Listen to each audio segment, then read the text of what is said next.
Avant de commencer l'épisode, devinez quoi dans cette prévision météo n'est pas réel. Un résumé bref de la météo de nos pays et de le monde. Une tempête nucléaire dans le désert d'Égypte. Un réchauffement temporaire à 6000 degrés est attendu et des petites précipitations radioactives.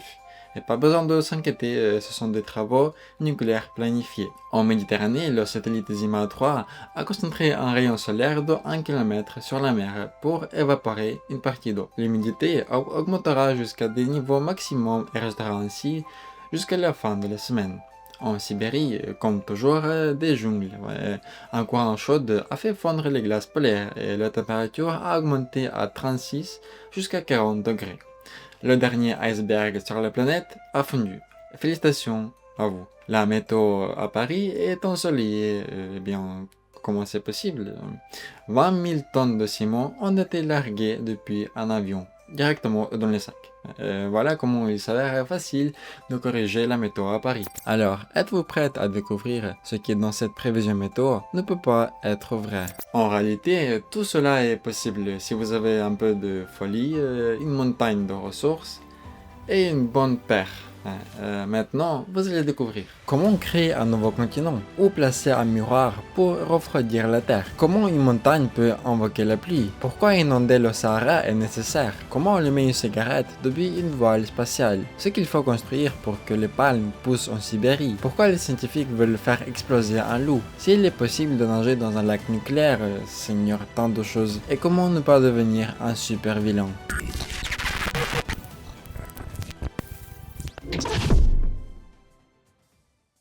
Salut. Alors, qu'est-ce qu'il faut faire pour que la France aille mieux? Lutter contre l'inégalité sociale? Reformer le système des retraites? Ou bien il est le temps de repenser complètement le modèle économique? Moi, je trouve qu'il fait un peu froid en ce moment. Alors, je parlerai du climat.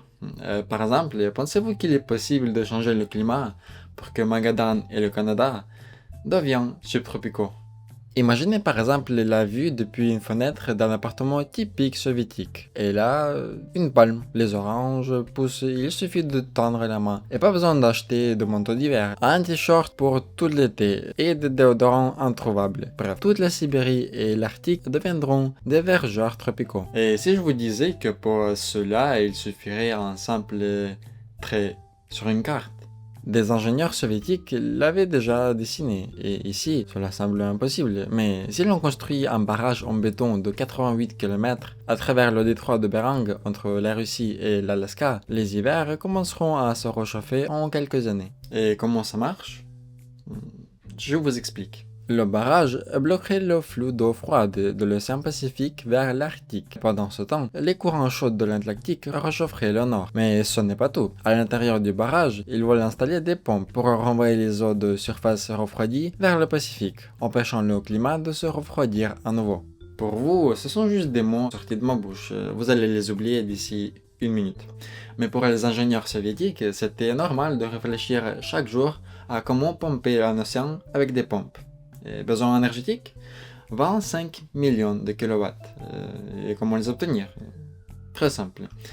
Construire deux centrales nucléaires, une du côté russe et l'autre du côté américain. Oui, les Américains ont aussi été invités à participer à ce projet, mais pomper de l'eau froide en pleine guerre froide ne les chauffait pas trop. Dans d'anciens films éducatifs sur 2017, le barrage semblait déjà réalisé. Ce projet aurait pu devenir une mise à jour du système de chauffement planétaire, le convoyeur océanique. Les plus grands courants marins transportent la majeure partie de la chaleur sur Terre. Pourquoi eux et non les masses d'air? Parce que en termes physiques purs, 1 kg d'eau peut stocker 4 fois plus d'énergie qu'un kilo d'air. Rappelez-vous, le radiateur chez vous, pour que vous ayez chaud, l'air doit être chauffé. Mais il se réchauffe grâce à l'eau chaude dans les tuyaux. Et pourquoi? Parce que 1 kg d'eau peut absorber 4 fois plus de chaleur qu'un kilogramme d'air. L'eau contient plus d'énergie et libère la chaleur plus lentement, tandis que l'air perd la chaleur rapidement à cause de sa faible capacité thermique. C'est pour cela que, par exemple, dans la voiture, si vous éteignez le chauffage, il fait froid presque immédiatement et vous devez rallumer le moteur. Si nous construisons maintenant un méga barrage et bloquons les courants froids, nous changerons complètement le système mondial de chauffage. De l'eau chaude viendra de l'Atlantique et l'océan Arctique se réchauffera. Les glaces marines fondront et cesseront de réfléchir les rayons solaires dans l'espace. Et l'océan commencera à absorber ces rayons, augmentant encore la température. Le climat de l'Arctique reviendra en arrière, comme si on voyageait dans le passé, à l'époque des dinosaures, quand du raisin sauvage poussait en Groenland et des séquoias poussaient en Yakutie. Actuellement, 70% de la Russie est occupée par du permafrost, une terre qui est gelée et dure comme de la pierre, sur des centaines de mètres de profondeur. Cette terre ne sert à rien pour l'homme, mais après la fonte de l'Arctique, nous pourrions y construire des maisons et cultiver de la nourriture. En anglais, ces projets s'appellent macro-engineering ou un méga projet. Méga projet, c'est construire à grande échelle, changer l'apparence de la planète. Mais ce n'est pas seulement rassembler des ouvriers. Vous avez besoin d'une équipe de vrais génies. Ingénieurs, physiciens, chimistes, écologistes, spécialistes des papillons rares qu'on risque de tuer accidentellement et des avocats, car quelqu'un finirait toujours par vous poursuivre en justice. Et des centaines de différents spécialistes. C'est comme construire un Kolimata ou une station spatiale internationale. Il faut rassembler toutes les sciences en un seul endroit, ou même construire un projet avec le monde entier, réunir les pays. Et qui chez nous aime construire de grands projets, à votre avis? Je vais vous donner un indice. La Grande Muraille. Les 4 grandes inventions. Non, vous comprenez pas encore? La Grande Guerre contre les moineaux. Oui, je parle des Chinois. Les Chinois ont un grand projet, le transfert d'eau. Au sud, il y a le fleuve Yangtze qui déborde constamment et tue des gens. Et pendant ce temps, au nord, les habitants souffrent de sécheresse. Alors, les Chinois ont décidé de prendre l'excès d'eau au sud et de les envoyer vers le nord. Chaque année, ils transfèrent environ 45 milliards de tonnes d'eau. Et comment ils font cela? Ils construisent 3 canaux qui sont en réalité comme 3 nouvelles rivières. Chacune mesure environ 3000 km de long. Mais avec ce genre de projet, il y a une malédiction éternelle. Si vous prenez ne serait qu'un peu trop d'eau dans un endroit, dans un autre, il en manquera forcément. Quand l'Union soviétique a commencé à cultiver du coton en Asie centrale, ils ont commencé à pomper de l'eau pour irriguer les champs depuis des grandes rivières qui alimentaient la mer d'Aral. Avant cela, les bateaux naviguaient sur cette mer et elle était riche en poissons. Mais, à force de prélever de l'eau, la mer d'Aral a commencé à sécher et aujourd'hui, elle est devenue un désert recouvert de sel et de produits chimiques. Des bateaux restent bloqués là-bas, mais ils ne naviguent plus. Je sais à quoi vous pensez, ces projets sont destructeurs, mais l'histoire connaît un exemple où un retrait complet de l'eau a apporté des bénéficiaires. Par exemple, un quart des Pays-Bas se trouve sous le niveau de la mer. Les Hollandais ont toujours dû se battre contre l'océan, qui les inondait constamment pendant les tempêtes. Ils sortaient, frappaient de l'eau avec leurs pieds, criaient, mais cela n'aidait pas. Cependant, si vous frappez l'océan suffisamment longtemps, il finira par dire très bien, je m'en vais. Les Hollandais ont d'abord fermé un golfe entier avec une digue massive, faite de terre et construite en plein milieu de la mer. Ensuite, ils ont lavé tout le sel et pompé de l'eau avec des machines. Ce qui était autrefois un golfe est devenu maintenant un morceau de terre. Avant, c'était l'eau. Maintenant, ils ont 2000 km² de terre. Une province entière sortie de nulle part. Vous pourriez y placer Paris et Lyon ensemble. Mais pour que l'océan ne se venge pas de cette audace, les Pays-Bas ont construit un système de protection intelligent. Et depuis, ils ne sont plus inondés. Mais cela n'a pas suffi aux Hollandais. À un moment donné, après quelques idées folles, il leur a semblé que leur pays était trop plat. Ils ont donc décidé de construire une montagne. Une montagne haute de 2 km et large de 5 km. Pour cela, il faudra environ 3 milliards de tonnes de sable. Mais construire une montagne de cette taille coûtera environ 7 trillions de dollars. Cela semble étrange, non? Juste du sable, mais il faudrait 7 trillions de dollars pour en faire une montagne. Si vous prenez tout l'argent qui existe dans le monde, aujourd'hui c'est environ 90 trillions de dollars, vous pourrez construire 13 montagnes. 13 montagnes comme celle-ci. C'est tout ce que l'humanité entière pourrait réaliser. Et après, certains disent que nous sommes une grande civilisation. Non, nous sommes tout petits. Du coup, les Hollandais, eux, ont abandonné cette idée. Et ils se sont dit que 7 trillions, c'était un peu trop. Ouais.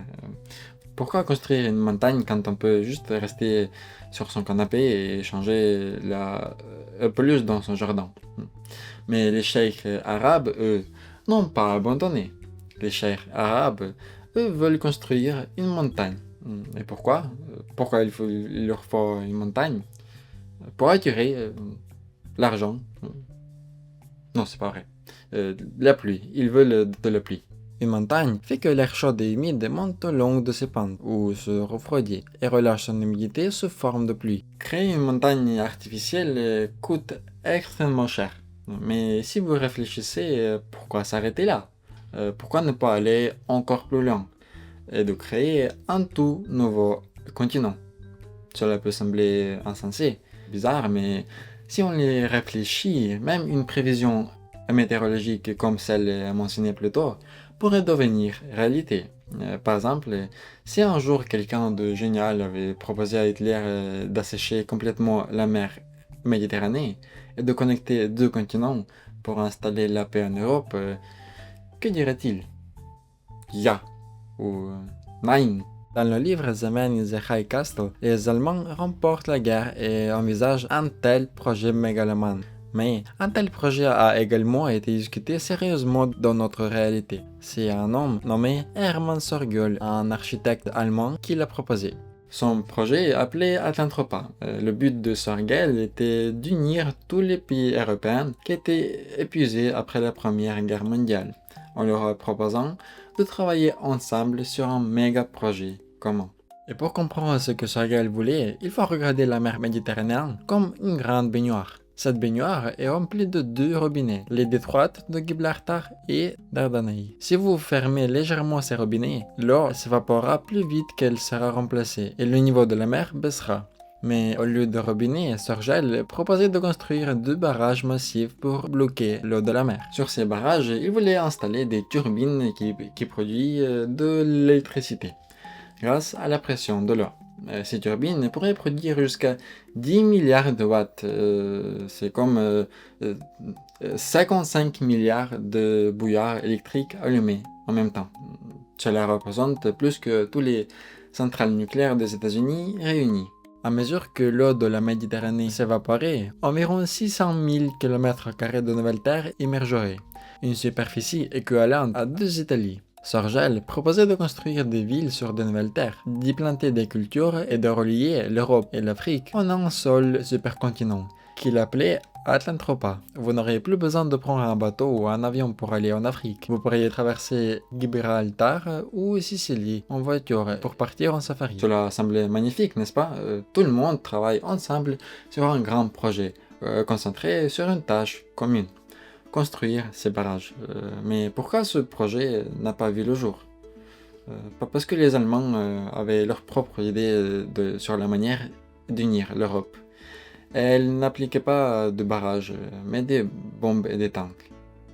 De plus, personne à l'époque ne voulait attendre 50 ans pour que la mer Méditerranée s'évapore.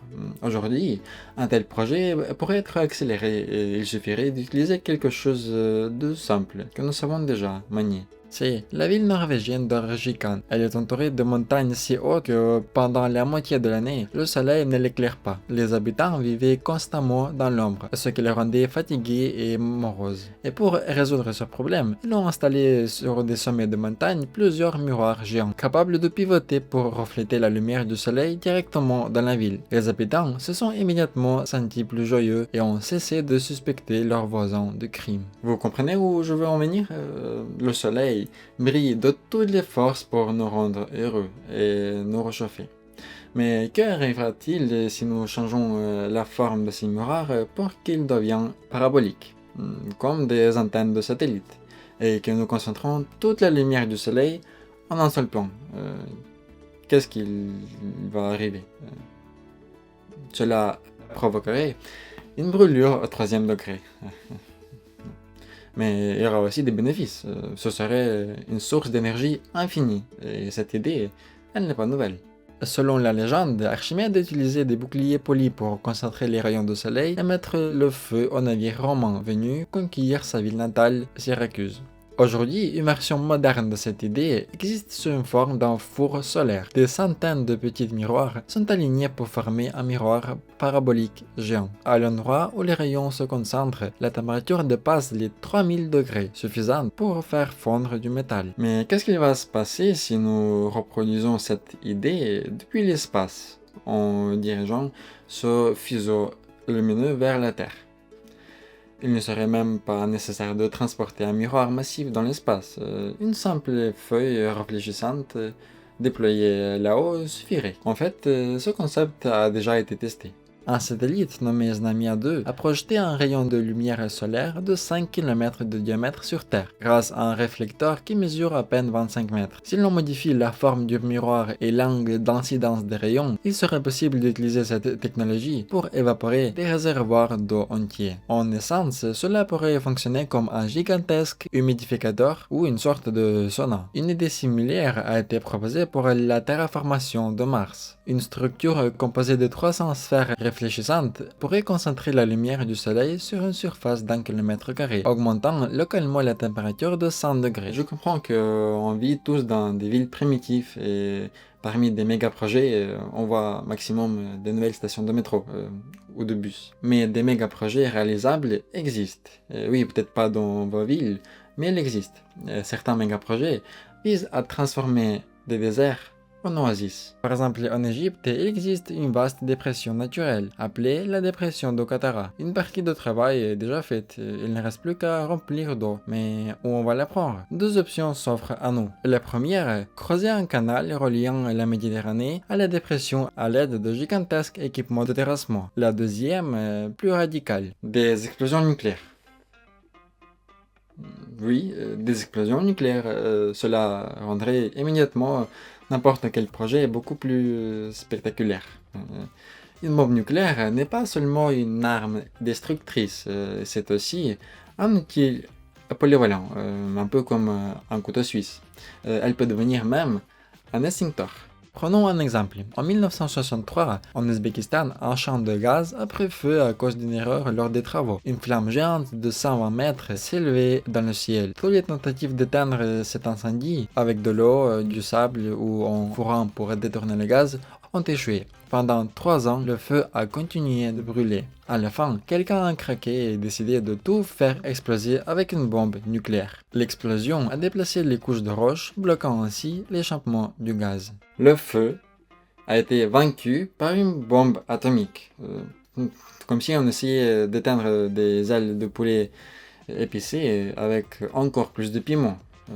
Cela peut sembler absurde, mais cela a fonctionné. Mais que se passera-t-il si une bombe nucléaire était placée près de la surface? Cela pourrait être utilisé comme une pelle. Si l'on ferait 200 puits entre la Méditerranée et la dépression de Qattara et qu'on y placerait 200 charges nucléaires de 1,5 mégatonnes chacune, les explosions projetteraient des couches de sol formant un canal géant. L'eau se précipiterait dans le canal et inonderait la dépression. Dans le climat plus doux, il serait possible de créer une immense oasis, d'y cultiver des plantes et d'y installer des gens.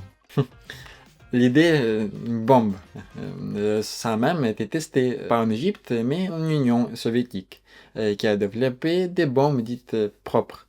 Enfin, comment propres? Presque. Ces bombes contiennent un minimum d'uranium et la majeure partie de leur énergie provient de réactions thermonucléaires qui produisent beaucoup moins de contamination radioactive. Dans le cadre d'un projet secret appelé Taiga, 3 de ces bombes ont été utilisées pour creuser un lac artificiel, aujourd'hui connu sous le nom de lac nucléaire. Ce lac se trouve ici et les habitants locaux s'y baignent et y pêchent encore aujourd'hui, bien que certaines zones aient des niveaux de radiation légèrement supérieurs à la norme. Les autorités avertissent les gens de danger, mais cela ne les empêche pas. Cependant, il est très difficile de convaincre les gens que des explosions nucléaires pouvaient être bénéfiques. La planète a déjà assez de problèmes, sans qu'on ajoute des bombes. En effet, la Terre souffre déjà comme une personne malade. Elle a de la fièvre, sa température augmente et ce problème doit être résolu en priorité. Nous parlons bien sûr du réchauffement climatique et c'est ici qu'intervient une nouvelle approche, la bio-ingénierie. Elle permet d'agir de manière subtile et ciblée sur la planète. Entre la Terre et le Soleil, il existe un point spécial appelé point de Lagrange 1 ou simplement L1. À cet endroit, les forces gravitationnelles de la Terre et du Soleil s'équilibrent, ce qui signifie qu'un objet placé là-bas restera stable sans tomber ni vers la Terre ni vers le Soleil.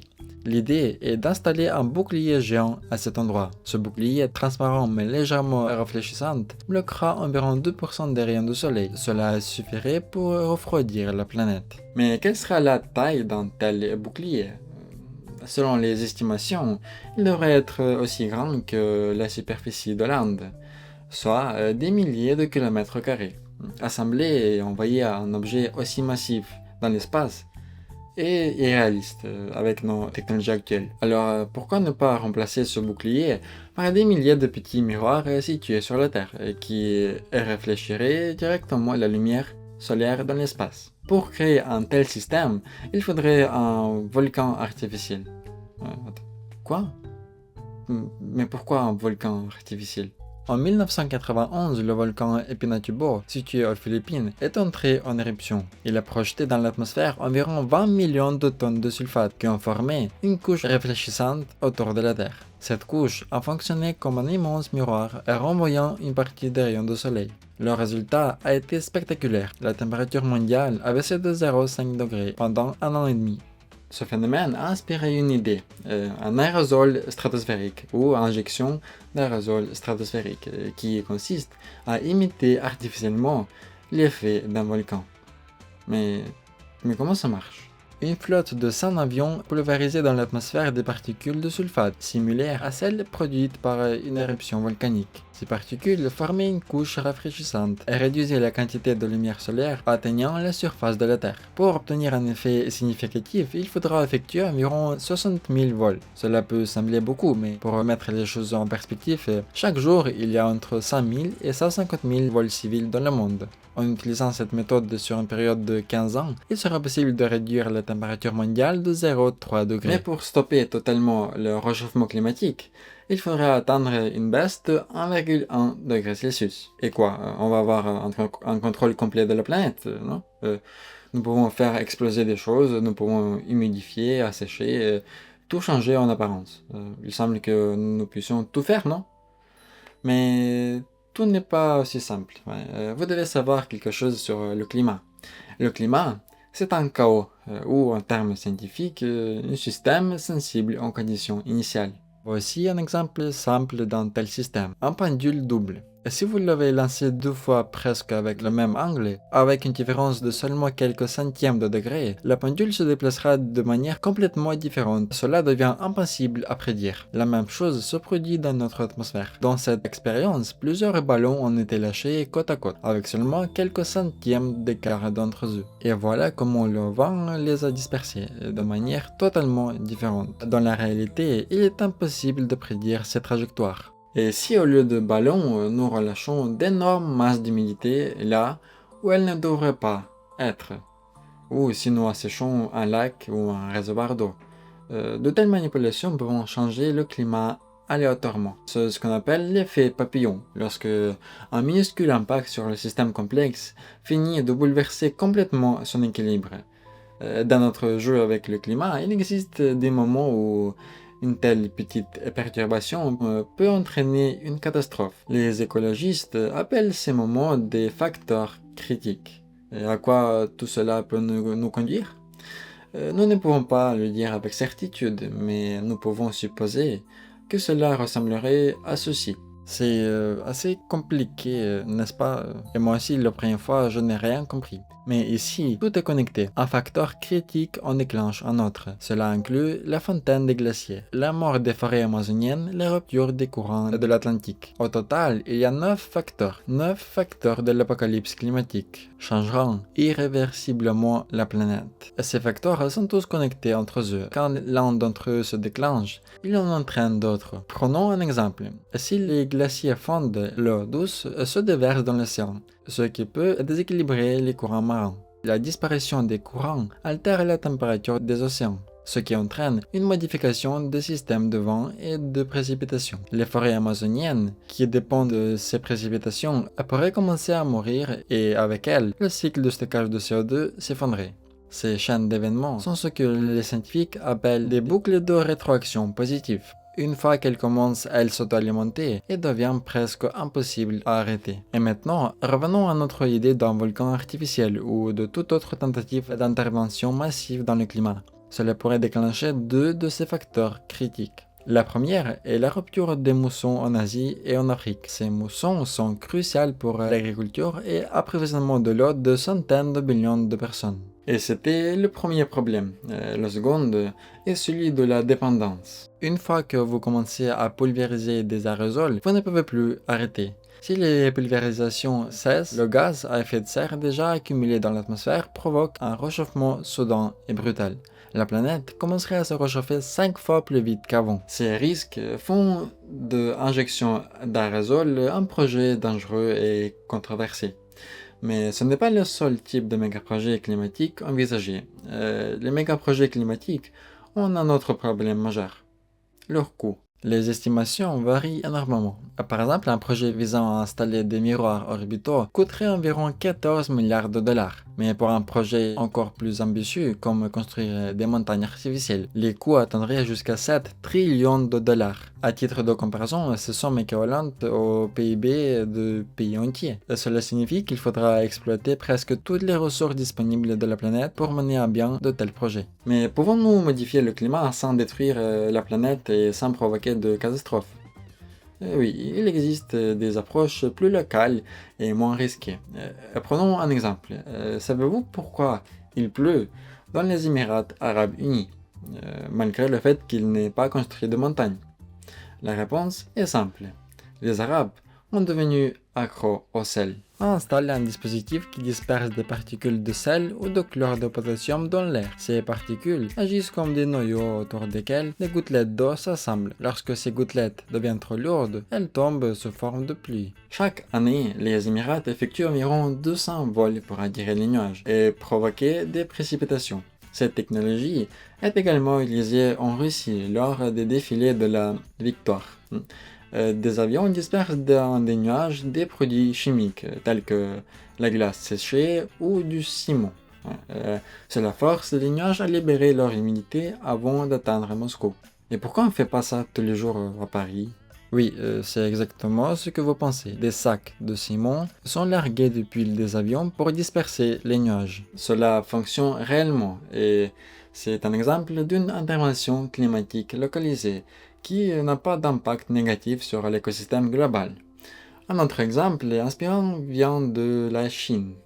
Plutôt que de recourir à des explosions nucléaires ou à des méga-projets gigantesques, ils ont décidé de lutter contre la désertification en plantant des arbres.